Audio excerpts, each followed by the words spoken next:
And here I hand over to Jane, and thank you.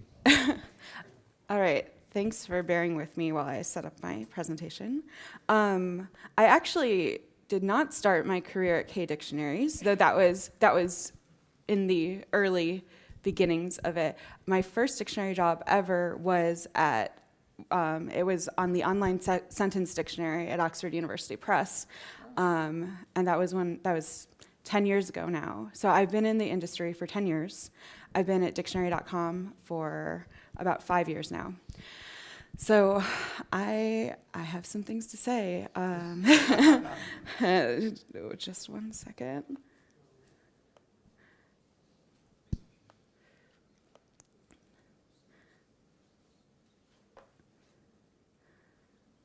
All right, so if you haven't noticed, this talk is called Of Lookups, Trending Words, and Emoji, Meaning in the Internet Age. And I'm going to talk about all these things. The first two topics on this list, lookups and trending words, are going to be about my work at dictionary.com and some things that I've learned since I've started working there. And the emoji part is going to go into work that I've done as a member of the Unicode Emoji Subcommittee, where I've learned a lot about emoji and different ways in which they're used. And I sit on this group that votes on emoji proposals that come in and decides what emoji should appear on all our devices. So that's what qualifies me to speak about emoji, and I'll put a lexicographical spin on it, and hopefully that will be of interest to you guys. So let's start. So lookups. What insights can we gain from studying dictionary.com lookups? A good place to start is, who is dictionary.com's audience? So over 70% of all lookups come from these 5 countries. You can see the United States is very heavily represented in our audience. It's over 50% of dictionary.com's audience. And then the next largest audience is from India. And after that, the UK, Canada, and Australia. This is specifically dictionary.com's audience. Dictionary.com also owns Thesaurus.com, and their audience is actually pretty similar in terms of country breakdown, except it's the same 5 countries in the top 70% or so, except India moves down to position 5, and the other countries move up to 2, 3, and 4. So I think that a really interesting way to frame dictionary.com's users is to think about the users on dictionary.com versus the users on thesaurus.com. So I'm going to be talking about that a lot as we go through the next few slides. So here's a breakdown of dictionary.com users by age. You can see that both thesaurus.com and dictionary.com have a lot of 18 or younger users, so there's a lot of students in our demographic. Just some takeaways from these numbers. The audience skews younger for thesaurus.com, and dictionary.com user age plateaus from around ages 18 to 54. So just some fun facts about our users, and keep in mind the 18 or under crowd, the student population, as we go through this and you see some more data. Here's a breakdown of dictionary.com's user by gender, well, binary gender. And so on dictionary.com, we have 59% female, 41% male. And on thesaurus.com, the split is a little bit different, 67% female, 33% male. And hopefully you can start to see that we have very different audiences for dictionary.com and thesaurus.com.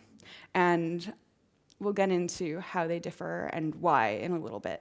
I think many of the people here work for places that have both a dictionary and a thesaurus. So some of these findings might be similar across different dictionaries, and I'd be really interested to hear about other people's audience breakdowns after this. So just some big numbers. Dictionary.com has over 80 million monthly unique users. They have over 100 million app downloads and over 19 million word of the day subscribers. So that's a really big audience. What can we learn from it?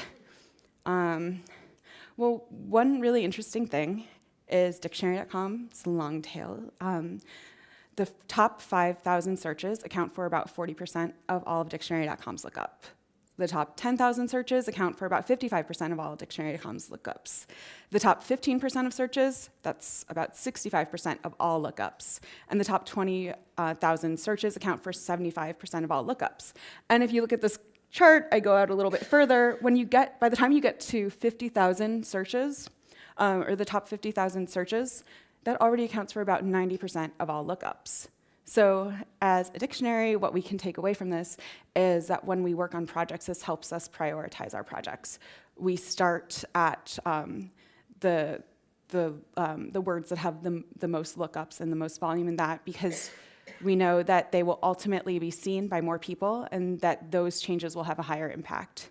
Of course, the long tail, those words that are not looked up as much, we still love them too. We love all the words. So a lot of times those words get attention in different ways. Our word of the day product definitely is dealing with some of that long tail, those definitions that don't get so many lookups usually. And we like to shine the light on those definitions because they're really fun, and you get to discover some gems of the language that you wouldn't normally look up through that. All right, so I'm going to talk about some top lookups now. And again, I think that if you work for a dictionary, especially an English language dictionary, but I would think this would be probably the same across all languages, or many languages. There's some themes that are in our top dictionary.com lookups. So going through those themes, one of them that I found, and this is, I tried to pull from the top 150 lookups. I didn't want to go too far out.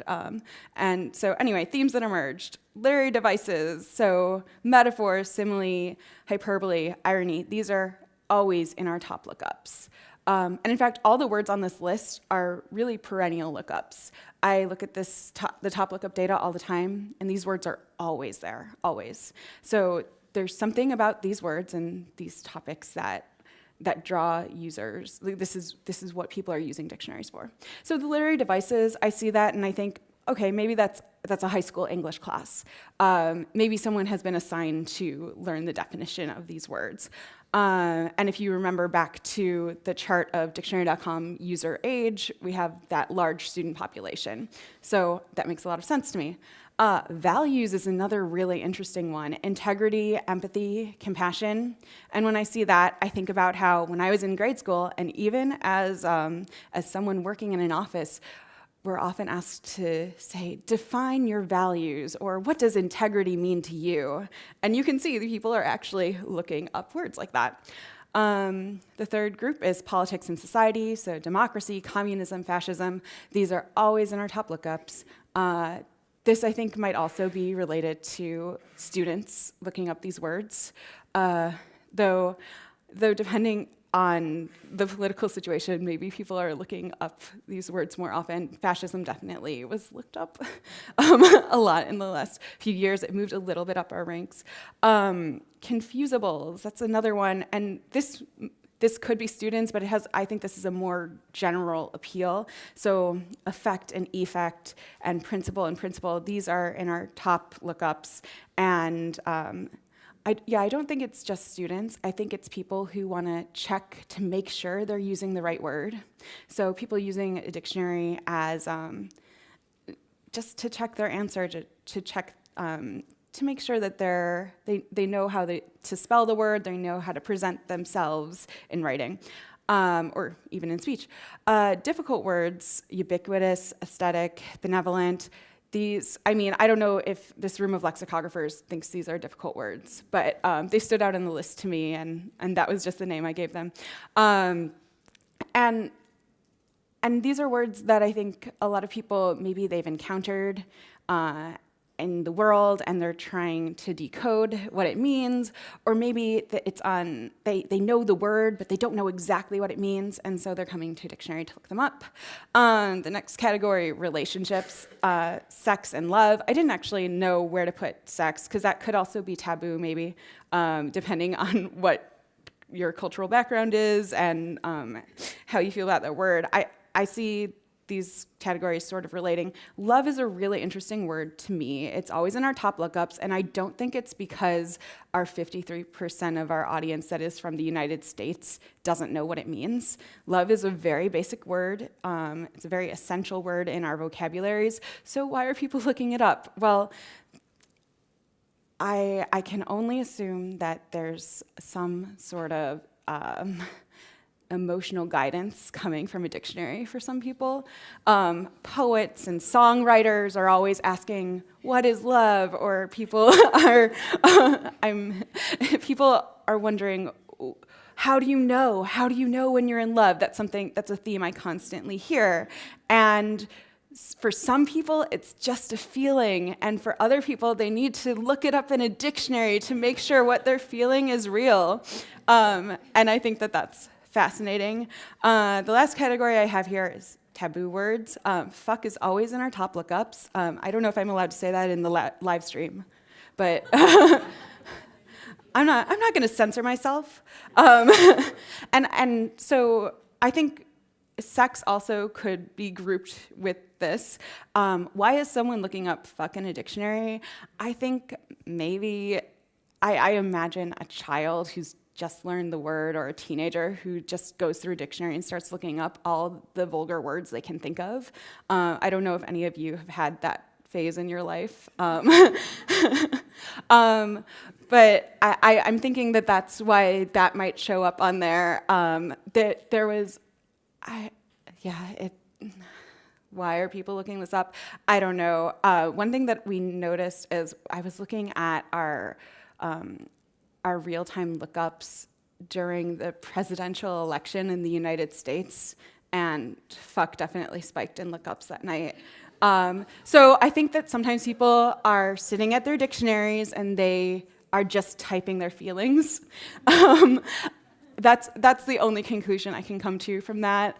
But I'd be interested to hear anyone else's ideas on that. So anyway, Thesaurus. This is going to look very different than dictionary lookups. So I grouped these together, and some of these categories overlap. So common adjectives: good, great, strong, beautiful, bad, sad, small, different, many, vary. Common verbs: help, support, show, change, use. Emotional words: love is there again. Fun, excited, difficult. And then function words: also, however, because, therefore. So what do we make of these differences? All right, so dictionary.com versus thesaurus.com lookups. Dictionary.com has both decoding and encoding from looking at that, whereas thesaurus.com is mostly encoding. Dictionary.com is often school-related lookups, whereas thesaurus.com is very writing-focused lookups, and they're less tied to an age. Even though we saw in the chart at the very beginning that the users for thesaurus.com skew a little bit younger. And then dictionary.com, often more difficult vocabulary. Thesaurus.com, often more basic vocabulary. People are coming to a thesaurus with a very simple word, and they want a more nuanced word, or a more complex word, or maybe an equally simple word. But these are just some basic differences, and I'm sure anyone who is privy to this kind of data at the dictionary that they're working at has some other interesting observations that I would love to hear about the differences between a dictionary user and a thesaurus user. But these are just what we're getting from our 80 million monthly unique visitors.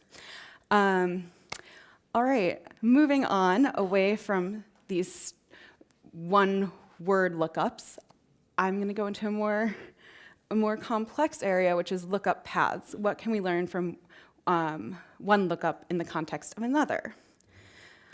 So I worked on this project with Orion Montoya, and he's somewhere here, I don't know where. And we found some really, really interesting things. We were looking at co-searches on dictionary.com, and I will define co-search for you, so you don't have to wonder. It's a search path from one word to another in that order. So from analyzing these searches, we could see some really interesting things. This first one, well, before I get to that, most of the co-search data, so one lookup to another in that order, was really straightforward. It would be like dramatic irony to situational irony. I see that, and I know exactly what to make of it. This is a student who's trying to look up literary devices. I get that. I came across some that I had no idea what to make of, and one of those sets was Bastion to hiatus. And then enmity to decorous. And I had no idea what to make of these words. I couldn't relate them. Well, a quick search found that these are both from Chapter 1 of Lord of the Flies, and they are words that are featured on vocabulary lists. So from this, we can tell not only what book our users are reading, but what chapter of the book our users are reading.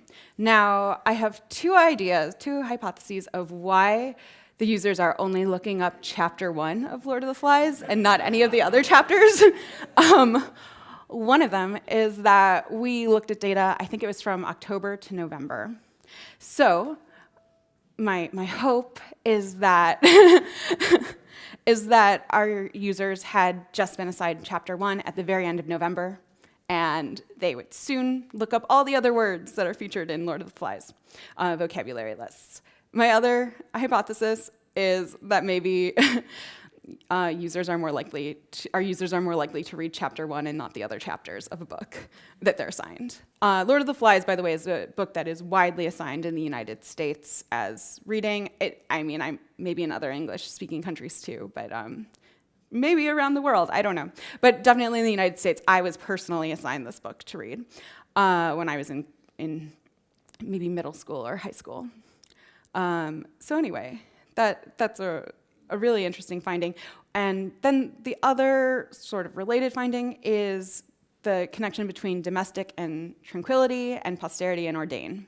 And again, I didn't know exactly what to make of this. Then I found it was from the preamble to the US Constitution. And we didn't see any other, in our top co-searches, we didn't see any other parts of the US Constitution, just the preamble. And so maybe people are just reading the preamble. I know as a student, I had to memorize the preamble, and I had to look up a bunch of words in it. So I'm thinking that that's still in the curriculum in the United States.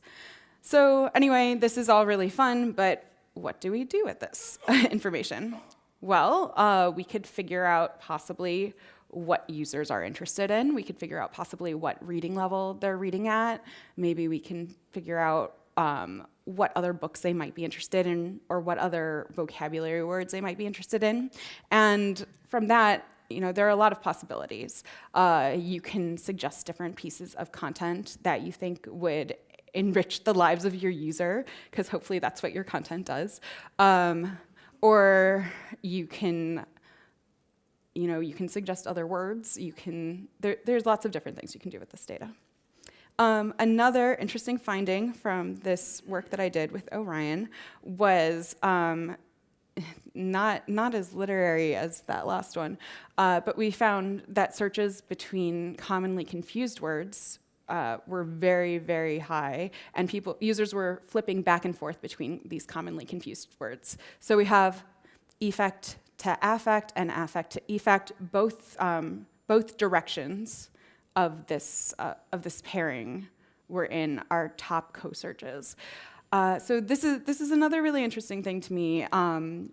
If we know that our users are doing this anyway, what can we do to meet them where they are and to help give them this information before they even know they want it, but not in a creepy way, in a helpful way. So there are different things. Like, one of the ways that we experimented with this finding was to we have common confusable notes at the bottom of our entries, way below everything. Users don't usually scroll down that low. So we tested moving that up to the top of the entry, because we thought if someone's coming to this page specifically for this information and for the relation between these two words, we should supply that right away.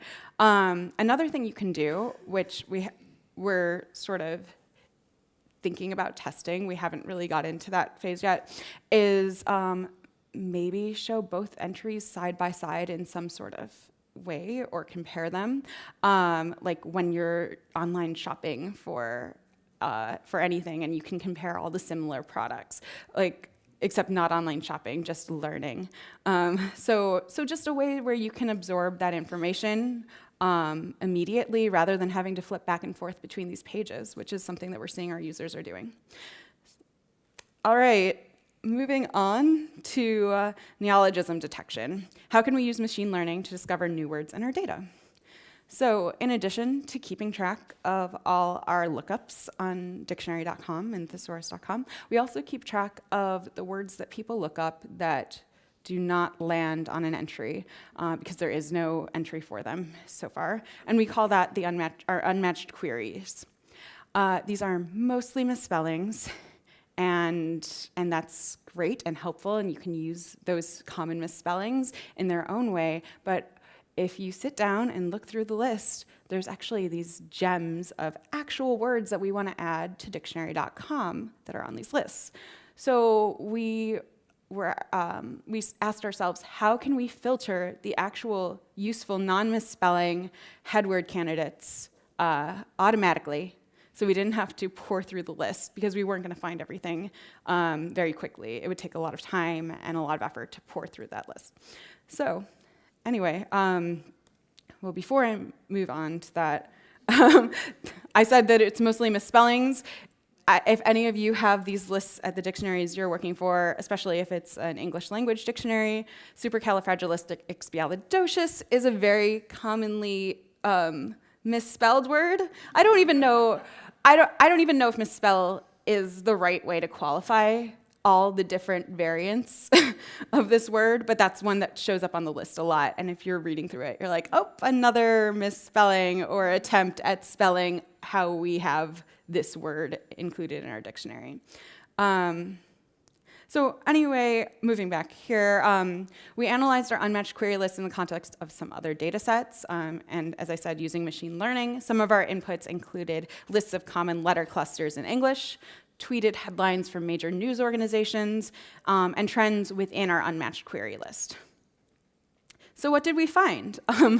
Here are some neologisms that were detected from our unmatched query list. And I'm going to go through these. Huge that's how people spell President Donald Trump's pronunciation of huge.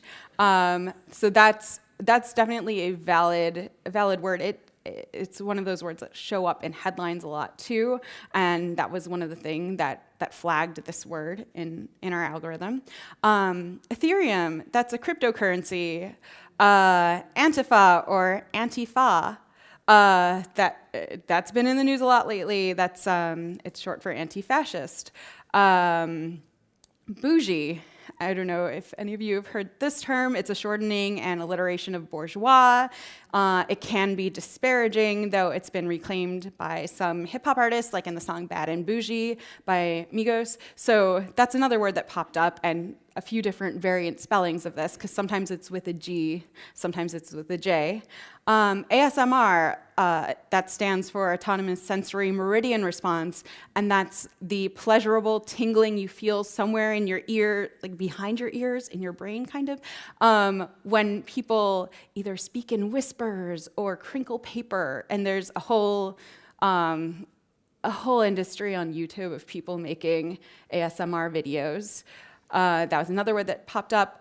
Cuck is a political insult. I'm not going to get into that here. It's really complex, and we can talk about it later. Blockchain, which is often used in the context of cybersecurity, especially in reference to cryptocurrency. Swalla, which is a slang shortening of swallow, used in the context of drinking alcohol and oral sex.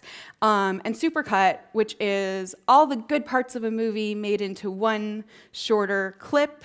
And actually, that started popping up in our unmatched query list when the pop singer Lorde had a song called Supercut of Us. And suddenly, all these people wanted to know what supercut meant. So we're actually finding really useful words, and they're so useful that many of these we've already drafted definitions for, and some of them are already on our site. So this was a really, really effective way to do that, and now we have this source of new words. It's great. And actually, our data science who worked on that wrote a paper on it, so you'll soon be able to read more about the methodologies. I don't think it's been published. I think she's still looking for a publisher for it. But yeah, it's really interesting work. Okay, moving on to the second element in this talk, trending words. So what can we learn from studying trends in our data? Trends of 2016. So we're going to travel back in time to 2016 because I'm still looking at the 2017 data. And I also, that's something I do every year as part of our Word of the Year project. And I also look at trends throughout the year. But I don't want to spoil 2017 for you guys because you're still living it. So let's go back in time to 2016. So I just want to talk about a few words that popped up that I thought were really interesting and significant and all very different. And then I'm going to talk about why it matters. So the first one is bigly. It was up over 9,000%. Not 9,000, is that? Yeah, sorry. I'm having trouble reading numbers because I'm jet lagged. But yes, this is up over 9,000%. This is a really interesting word. I don't know how far this news has gotten internationally, but definitely in the English-speaking world, there was a lot of discussion about this word that Trump was saying. Was he saying bigly, this sort of archaic adverb, or was he saying big league? So this was a discussion. It made a lot of headlines. Here we even have the BBC News asking what's going on with that. And actually, here's a spectrogram of him saying this word, and a linguist has decided that he's actually saying big league instead, and so most linguists have concluded that it was big league. Anyway, this was discussed a lot in 2016. It still comes up once in a while, and really, Donald Trump has an effect on the people, the words that people look up, especially as you saw that our audience is widely from the United States, but it's not just the United States. I think there's worldwide interest in the words that he is saying that confound people. And I'm going to give you a little preview of 2017 data, which is another word. I hear some people laughing. This is actually our top unmatched query of 2017 is the, I don't know if I should call it a word, Kofefe.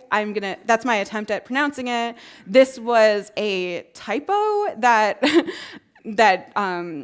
President Donald Trump tweeted, and then it was up on Twitter all night. People freaked out about it and made lots of memes about it. And then in the morning, he doubled down on the Kofefe stuff and tweeted again about the word. Now, have we written a definition for Kofefe yet?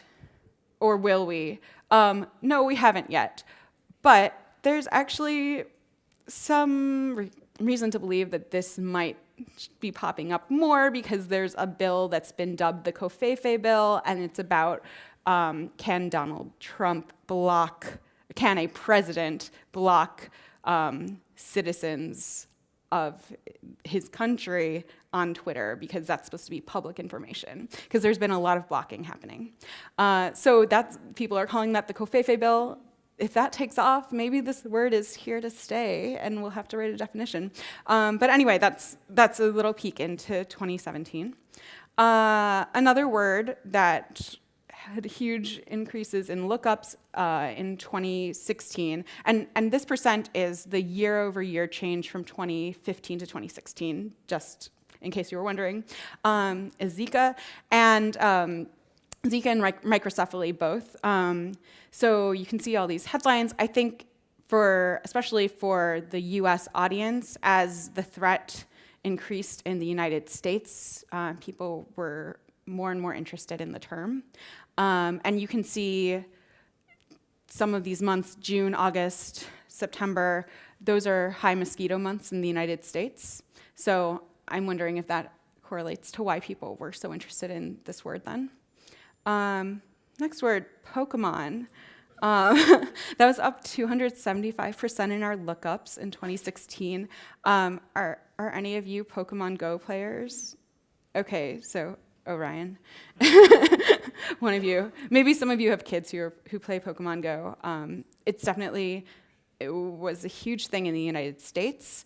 And I think these headlines tell a really interesting story. How Pokemon Go took over the web. Pokemon Go, where does augmented reality go next? And then be careful about logging into Pokemon Go with your Google account. And then the next one's about a Pokemon Go attack on the servers.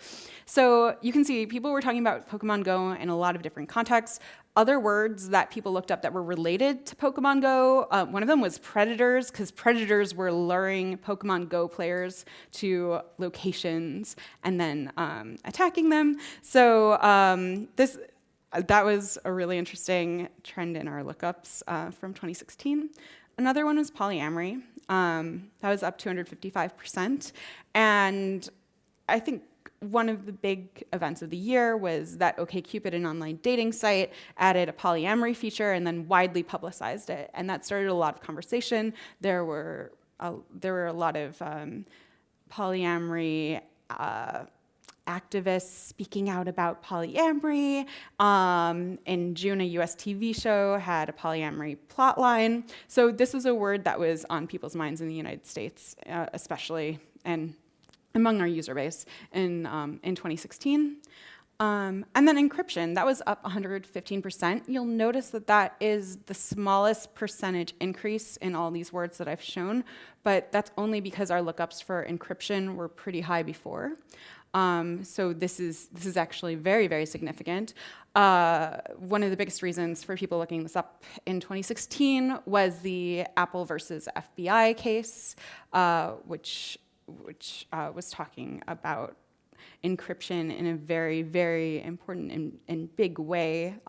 Should Apple make a backdoor into the iPhone so the FBI can investigate people? And Apple said no. Then WhatsApp and Facebook Messenger rolled out encryption for users. So this was a topic of discussion last year, and you can see that in the data. All right, all those words are great, but why do we care? Why do we keep track of trends? And there are many reasons that we might do that, and I've presented two reasons here. One is to connect with users by reflecting their interests back at them, and the other is to enrich our understanding of the world around us. So part of this is very personal and internal and helps us understand ourselves, and part of this is external and helps individuals place themselves within contemporary society and culture.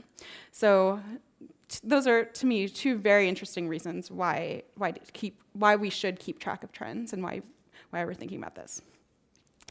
Now, Investopedia and Anxiety Index, those words probably mean nothing to you right now, but I promise they're here for a reason.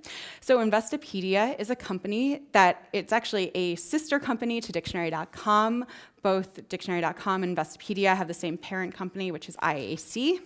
And Investopedia is an encyclopedic resource for anything financial. And they did this really, really interesting project with their data that I think we can learn a lot from. So they started with a question: what can search behavior tell us about the state of markets and economy? And they decided that they wanted to figure out how to measure financial anxiety and see if that was possible. So they turned to their trending lookups. And here's some what they said about their methodology on their website. We carefully selected a dozen terms on topics that suggested investor fear, like default, and opportunistic terms like short selling. So they started with only about 12 terms, and then they looked at the trends of these terms over time. And what didn't surprise them is that these terms that they flagged as being related to anxiety were more popular and had trended in lookups during events, financial events that created anxiety in the world. What they did not expect from their data is that it actually outperformed existing indexes, or at least one. So IAI is the Investopedia Anxiety Index, and that's the blue line. And VIX is the Chicago Board of Trade Volatility Index, and that's the yellow line. And then these points A, B, and C are some major anxiety-inducing events. So we have the first one is the fall of the Lehman Brothers, Greek debt crisis is B, and the third one is the S&P downgrade when the US was stripped of the highest credit rating. And the Chicago Board of Trade Volatility Index was already this tool that was very helpful to people who are investing, and suddenly they found that from just looking at this initial 12 words, they were outperforming that. So I think that that's really interesting. Obviously, Investopedia is different than a dictionary. People are looking up words for different reasons, but what can we take out of that? What are some possible dictionary applications? Investopedia has about 20 million monthly unique users. Dictionary.com has about 80 million monthly unique users. So that's 4 times the amount of data. Are there any ways that we can use it? Maybe going subject specific like Investopedia did, or maybe doing something more broad. And I can say that currently we're in development on ideas around this. But more generally, as a lexicographer, and many of you out there who are lexicographers, oftentimes we're in the weeds with these words. We're thinking about individual words, and we're looking deeply into one word. And I think it's really, really exciting when you can step back and learn something bigger about how the words interact in an ecosystem together. So anyway, that's why Investopedia was in this presentation, and I hope that we can all do some really interesting projects with our larger trends, and maybe we'll see them at the next eLex. All right, moving on to emoji. So as I said, I'm on the Unicode emoji subcommittee, so I think a lot about emoji. And I thought that this would be a really interesting thing to bring to this conference, because the topic of the conference is lexicography from scratch. And emoji are kind of this uncharted territory in lexicography. There are a few people trying to define emoji right now, but there's no standard way to do it. There's no best practice. So just going into that, and also the larger question of, do emoji even belong in dictionaries in the first place? So whether or not you like emoji, whether or not you have, regardless of your personal opinions about emoji, over the last few years, lexicographers have been deeply thinking about emoji. In 2015, Oxford Dictionaries named the face with tears of joy emoji the word of the year, which caused many people to ask, are emoji words? And then the American Dialect Society in 2016 named the word dumpster fire and the emoji representation of it the word of the year. So this is something that lexicographers are thinking about, even regardless of how you feel about emoji. So before we go any further, I just want to make sure we're all on the same page about what emoji means. So emoji are ideograms. They're written symbols that represent an idea or object directly. This first image, face with tears of joy, is an emoji. These other 2 images are not emoji. They're very fun and useful, but I'm not going to be talking about Emojicon or Kimoji. Those are made with keyboard symbols. So let's go back to the beginning, this is the first set of emoji that was developed by Shigetaka Kurita for a Japanese phone company in 1999. They're 12 by 12 pixels. And actually, fun fact, that this first emoji set was acquired by the Museum of Modern Art in New York in 2016, which sort of raises the question of, what are emoji even? Are they art? Are they language? I don't know. Well, we'll talk about that. I won't answer the question of whether or not emoji are art, though I'm sure I have an opinion about that. I just haven't thought about that for this presentation. I will talk about if emoji are a language or not. In 2000, so that was in 1999 when this first set was developed. At that time, a few different Japanese cell phone companies had, or mobile phone companies, had their own emoji that they used, and it was not any sort of universal standard.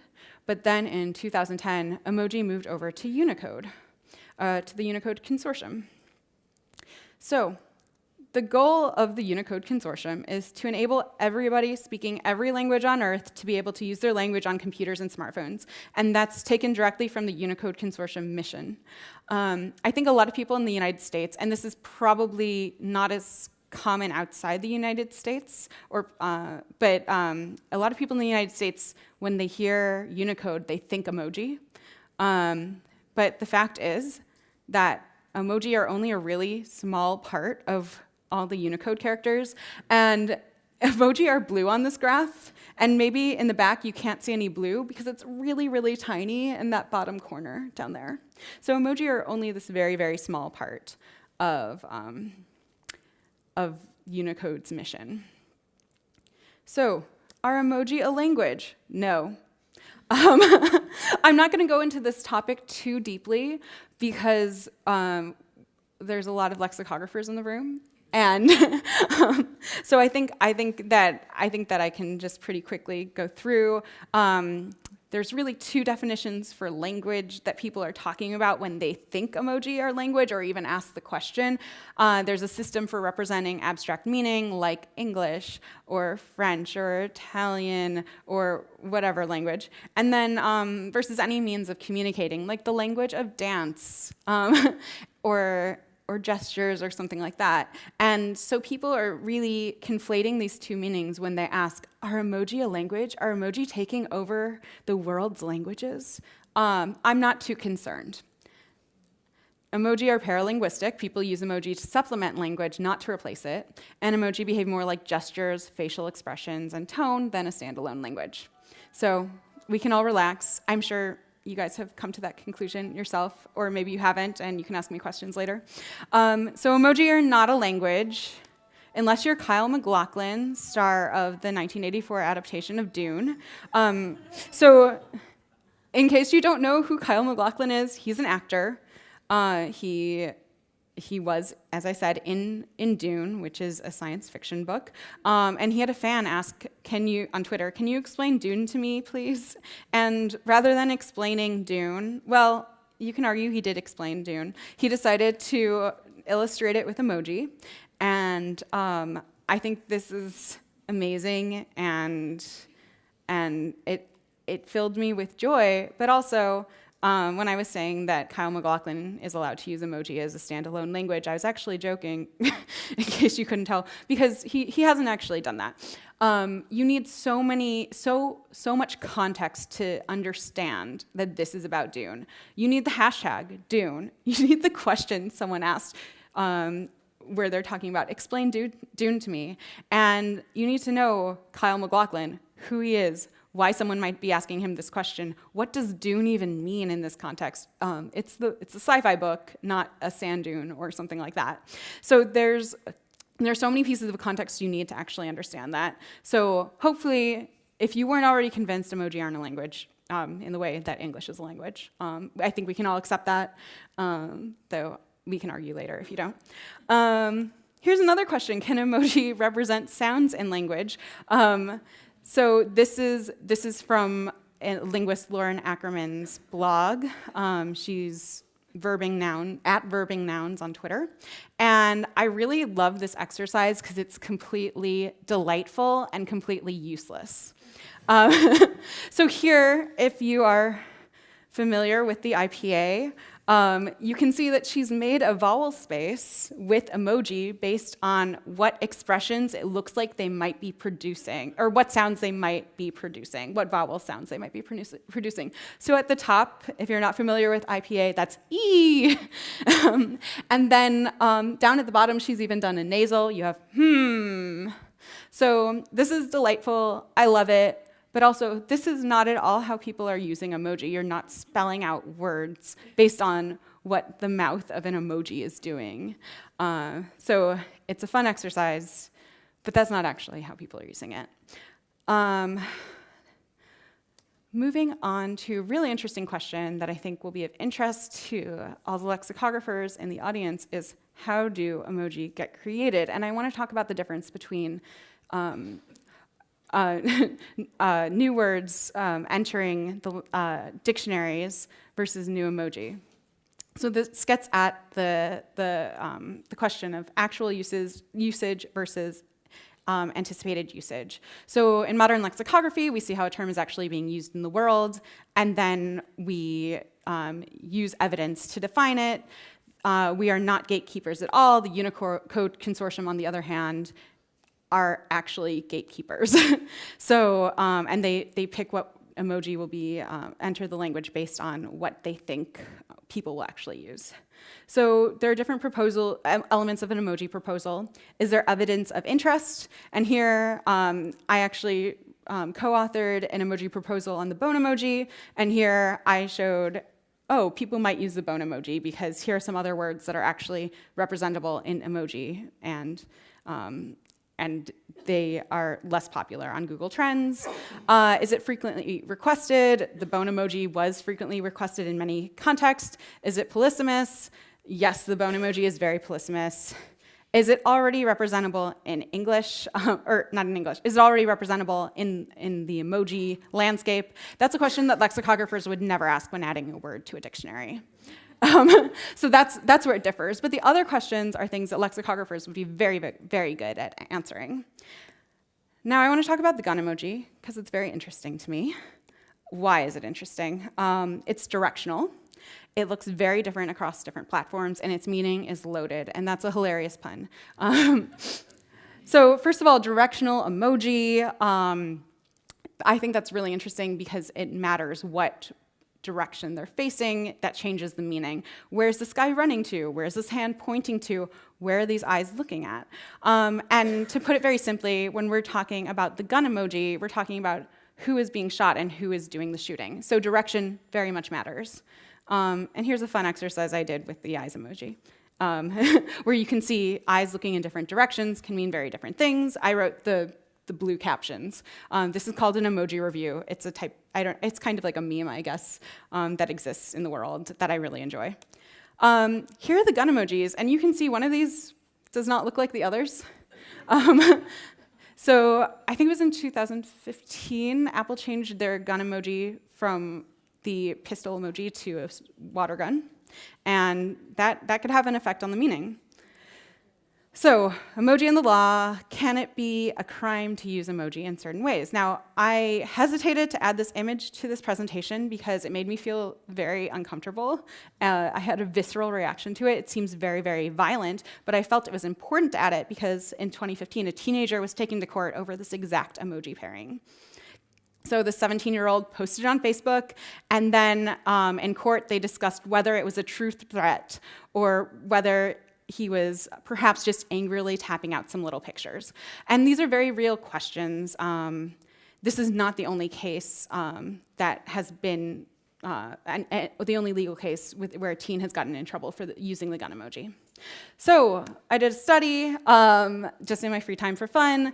I took over 100 million tweets, and I saw how many appeared, how many, I looked at gun emoji pairings, what appears before and after the gun emoji. You can see there were 23,000 total hits of emoji in position before the gun emoji, and 12,000 hits for emoji in position after the gun emoji.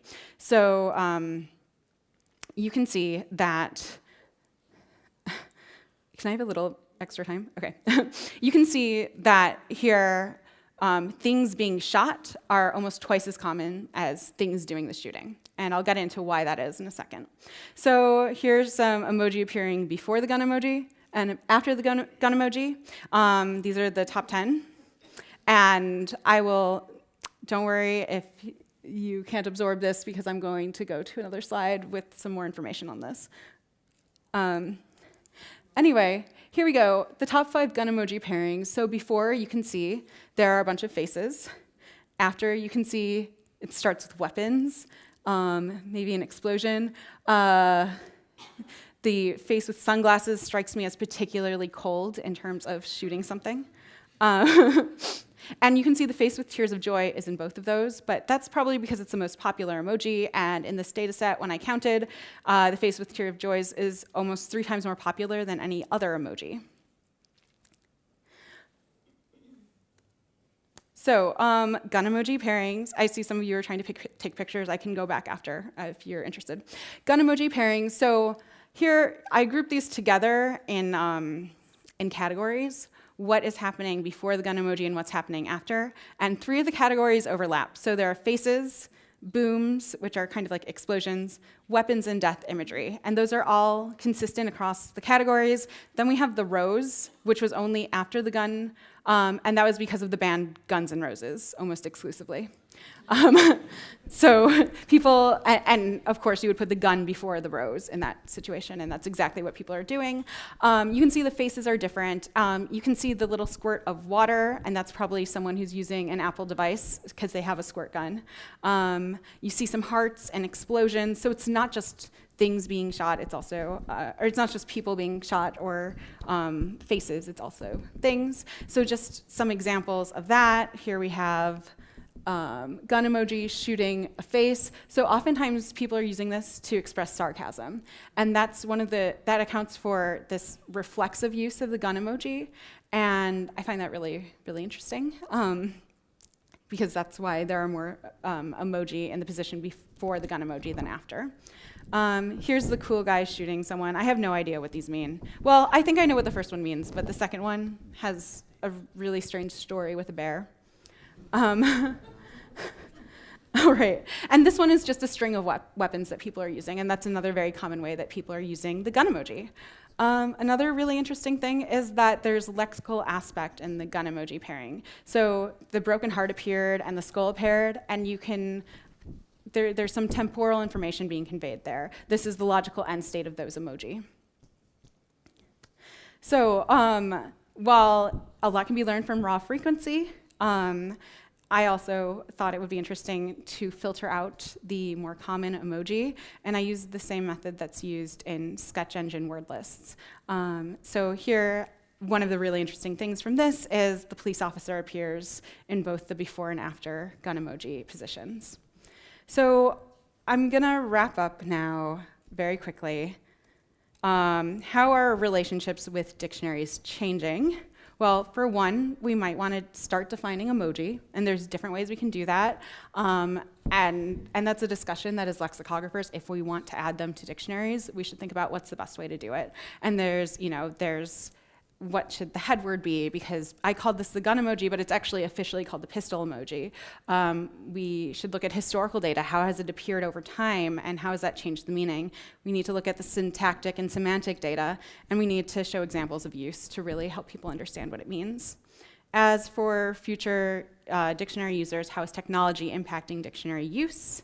Information retrieval is changing. The relationship users have with virtual assistants like Google Voice or Siri is very different than the relationship users have with dictionaries.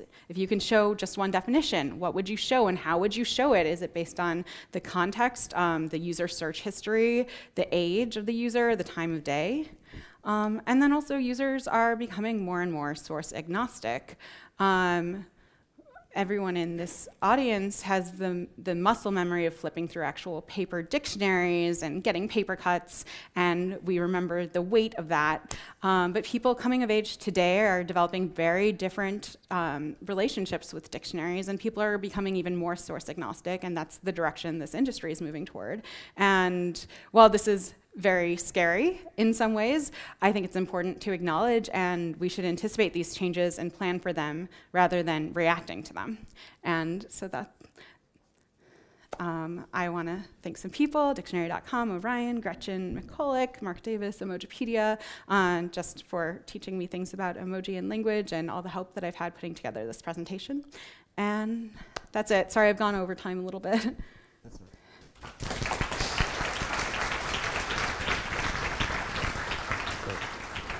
Thank you very much. We decided to shift the program by 10 minutes, right? So we start at 10 o'clock with the next presentations. And we have some 6-7 minutes for questions now, so please.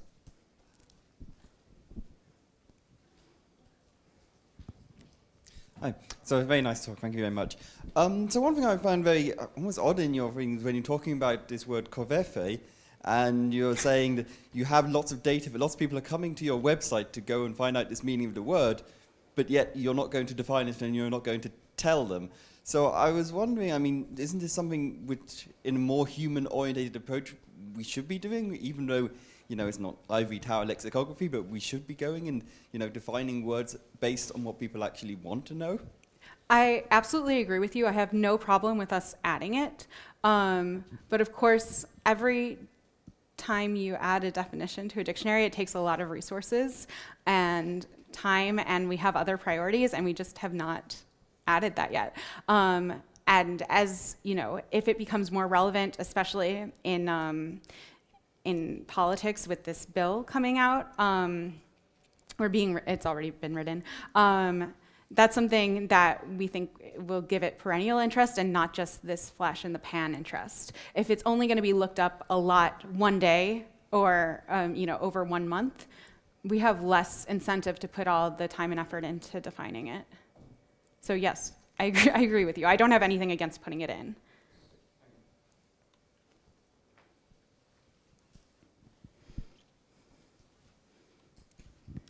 Yes, I have two questions. The first one is, could you roughly give us some information about the multi-words searches and lookups in your website? That is, do people very often or not search for complex multi-words sequences of expressions?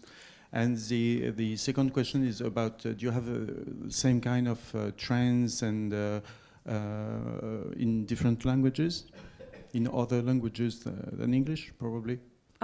Well, dictionary.com is a monolingual English dictionary, so I can't really speak to different trends in other languages.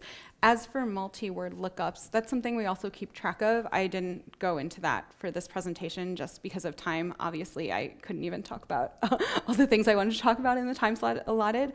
But yeah, that's something else we think about too. People are looking up multi-word expressions. We have them in our dictionary.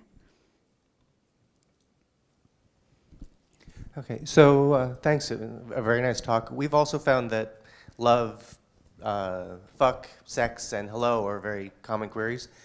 Have you thought that there may be just sort of probing? People are just testing, what can I do with this dictionary, what can I do with this site? And so that's sort of, those are sort of their test signals, because that seems to me that that's what people are often doing with those. And then the question, another question is, your list of your top 5,000 or 10,000, is that something that's available, a data set that you can share with the rest of the world? I'll answer the second question first. I'm sorry, that's proprietary information and we can't share that. I don't think that we share that at all with the rest of the world. As for, are people just testing the waters and typing something? Yeah, I think so.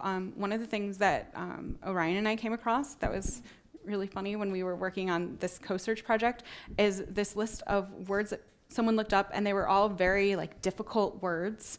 And then the search session ended with the word fart. So I'm thinking this is just a user who's looking up all these hard words, and then it's just like, I don't want to think anymore. And that just came out of their fingers. So yeah, I do think people are sometimes looking things up mindlessly, which is totally fine. It's fascinating.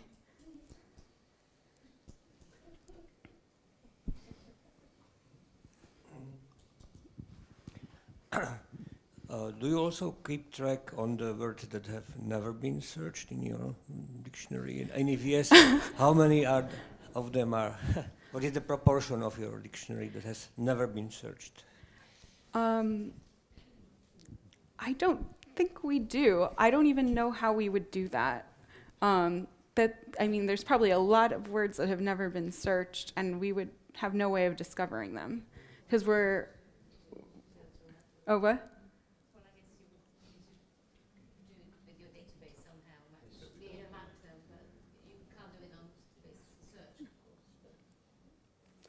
Yeah, so we don't, to my knowledge, we don't keep track of it. I have never seen a list of words that people haven't looked up.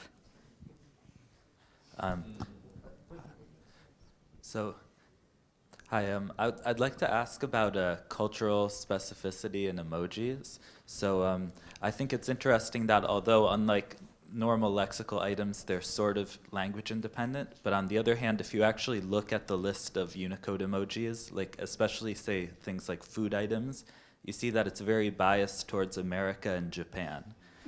So I'm curious if that's something that the Unicode Consortium is discussing, and if there's any way to make there be more representation of other under-resourced cultures. So representation is a huge question when it comes to emoji.